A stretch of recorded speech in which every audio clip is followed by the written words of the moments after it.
Hi, awesome listener. If this is your first time on the Work with A.F.I podcast, hey, welcome. And if you're a returning listener, hi, welcome back to a Work with A.F.I podcast. I remain your humble, diplomatic, amazing, caring, and lovely host, A.F.I. And I just want to ask you, how are you doing? Like, how are you guys holding up with all the good in this country? Like, honestly, it's not funny, but it is well with us. God is in our midst. We will not be moved. He will keep making us to flourish, and He will help us to continue to grow. Because honestly, I can't even think about the things that are happening in this country. Like, God, what is happening? What is shele? You know, that kind of God. What is this? Well, at the same time, I believe we always put our trust in Him, and He will come and show forth. Yeah, surely He will come to our aid. Okay, so today we are talking about maturity, right? You know, it's very funny that we mix up maturity a lot with some external factors. Like, we confuse maturity a lot with age, success in career, how composed somebody is in public. You feel like, this person is this year old, so surely he's matured. Oh, that man can compose himself so well in public, so he's matured. But true maturity is not rooted in age. It's not rooted in your career success. It's not rooted in, your composure. To me, true maturity is rooted in self-awareness. It is rooted in emotional intelligence. Because when I talk about emotional intelligence, you have the ability to perceive emotion. You have the ability to understand emotion. You have the ability to manage emotion. You have the ability to balance your emotion and your logic, which will facilitate your thoughts. You understand? So it's all about you handling challenges, how you confront your shortcomings, and even how you navigate your emotions. So if you are lacking in all of these aspects, my dear, in fact, be old as Methuselah, you are still not matured. That is just the point. So maturity means you being able to look at yourself honestly, acknowledging your flaws and the areas where you need to work on to grow and to be better, without you building unnecessary walls of defense or denial. Because sometimes it doesn't really make sense, it doesn't add up, and to me it's painful. You see somebody that you expect so much maturity from, and just go to them with one issue and see the way they will react, and guy, you just weak. You'll be like, are you serious? So let me set an example now. Sometimes I went to school to lodge a complaint, and I met with one of my lecturers. As I was relaying my problem, my issue, my pain to this man started blaming me. I was just hearing, you're not serious, you could have done this. What is all of this now? I'm here to lodge a complaint. Actually, this thing happened not because of my own incompetence, but because of the incompetence of the department. But now I have to shoulder you guys' responsibility. I couldn't say anything. I was just looking at this man like, wow, this is somebody's father, right? Interesting. But at the end of it, I just felt like, let me just keep saying whatever I wanted to say, and at least let me just pick one or two things that will probably make sense. Out of nonsense, there is always the opportunity to get sense from whatever is being said. So I just have to stay calm and just, keep listening to whatever I have to say. So at the end of the day, I just feel like this thing is very, very wrong. How will you say this thing to me? Like, even if you want to blame me, it shouldn't be the first thing that you are confronting me with. You understand? Because you, to me, is like you are avoiding your own responsibility, and that is a huge sign of immaturity. It shows immaturity, like it is written all over you when you avoid responsibility, when you are not accountable. Because what you do is you always find somebody to blame. You always find others to blame for your problems, for your shortcomings, or even for your own incompetence. Instead of you to accept that you've done something wrong, no, you will rather look for somebody that will shoulder that responsibility. You will refuse to accept the roles that you played, in the conflict or the setbacks. I know it can be uncomfortable to be accountable, because when we are talking about accountability, we are also talking about the vulnerability. When you are being accountable, it is not comfortable. It requires you to confront some aspect of your life that you probably don't want to talk about. I get it.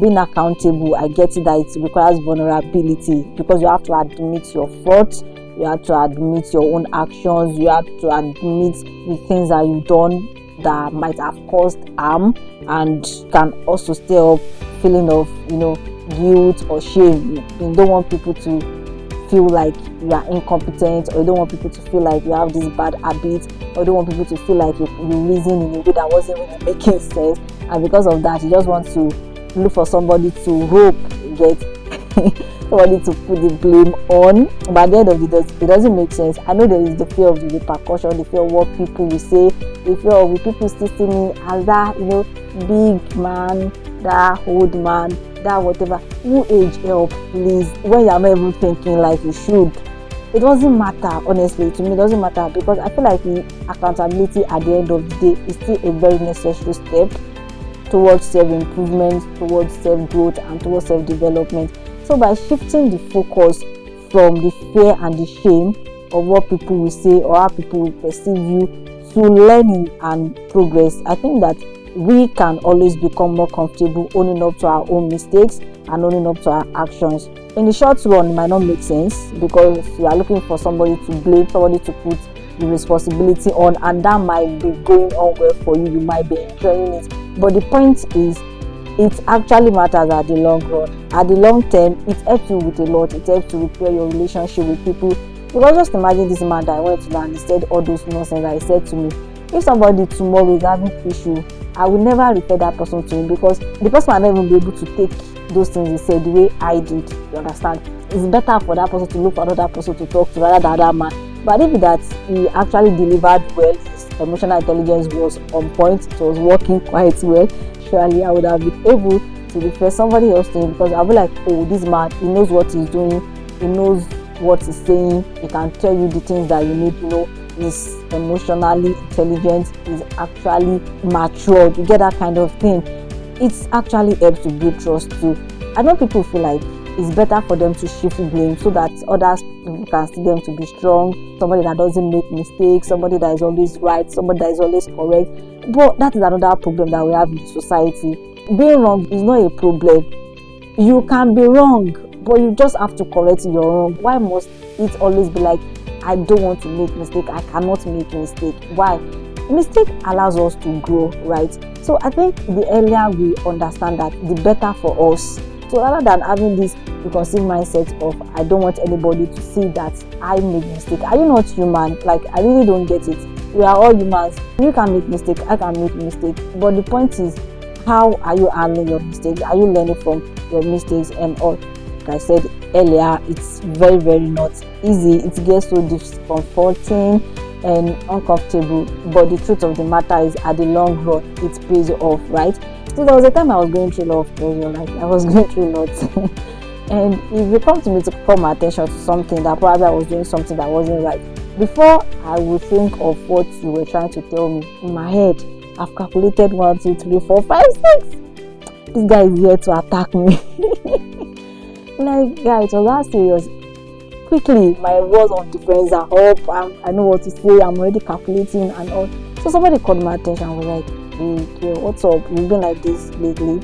And I actually decided to take some steps, and they actually helped, and I'll be sharing. So one thing that I did was to recognize my patterns. Like, what are the things or the situations that you tend to avoid responsibility about? It can be friendship, it can be your family, it can be work, it can be academics, it can be your faith, it can be anything. So you need to check and recognize the patterns. It will actually help you a lot, because once you do that, it will help you to take the next step, which is self-reflection. You will be able to know what you are reflecting on. You can even go to make use of your journal, or you just meditate, or probably when you get back to your home at night, you just lie down and just think about how your day went, things that people said to you, how you reacted, how you took it, what you said back, the way you think about what they said, and everything. These 2 steps are actually very important. And then I'll say I should just acknowledge your mistake directly, rather than trying to shift blame, rather than you trying to be defensive all the time. Acknowledge when you're at fault. It won't kill, it won't bite.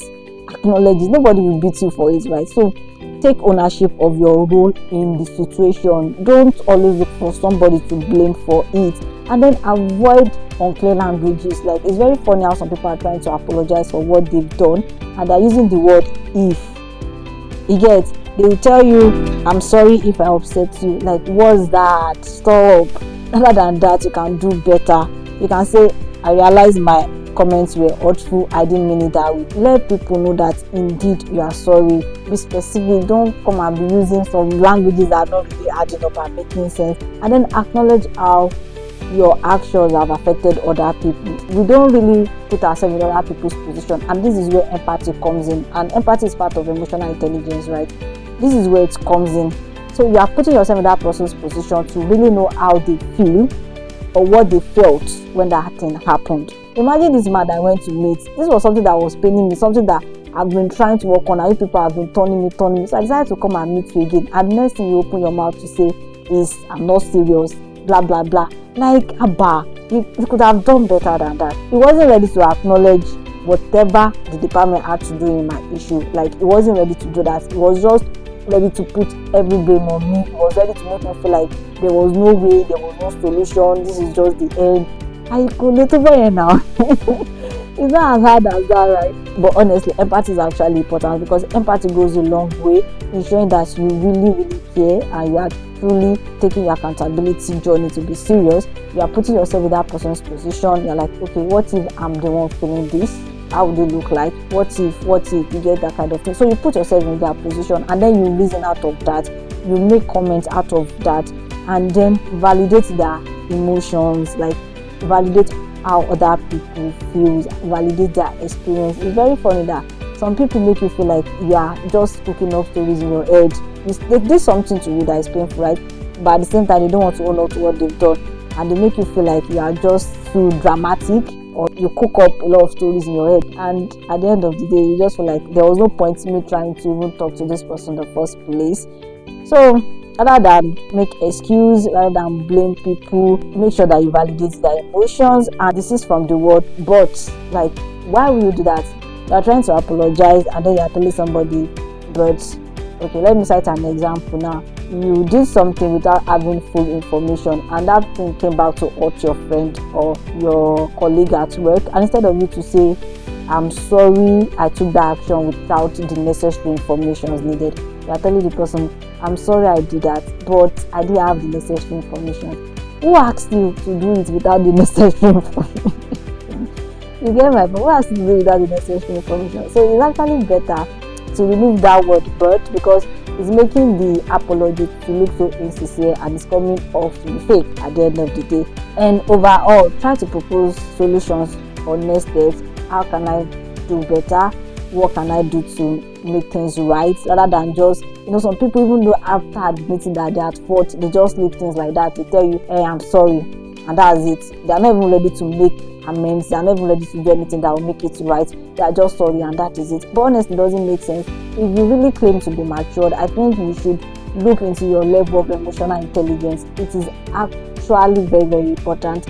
Age is nothing but a number when it comes to maturity. I tell people all the time. So forget this thing about age. Sometimes it's not really about age. It's really about an individual. Do you really know yourself? Honestly, are you looking to your flaws? Are you trying to get better? Are you looking to the areas where you need to work on? At the end of the day, taking responsibility builds stronger relationship. It helps to build trust. People know that yes, you are also human, and you personally, it helps your personal growth, because you are developing, you are doing things better. Overall, let me say, it makes you feel empowered. Like, it makes you feel like you are in control of your life. You are in control of what you are doing. You know what you are doing, because you know when you are right, you know when you are wrong. You are adjusting, and it makes you get better. So that is all for today on this episode of A Walk with A.F.I. As you go this week, make sure that you are checking your emotional intelligence. Make sure that indeed you are checking your level of maturity. It's not just by age, my dear. It is more than age.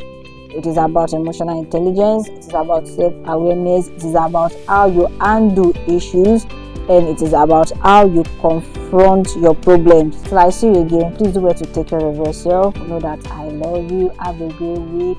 Bye.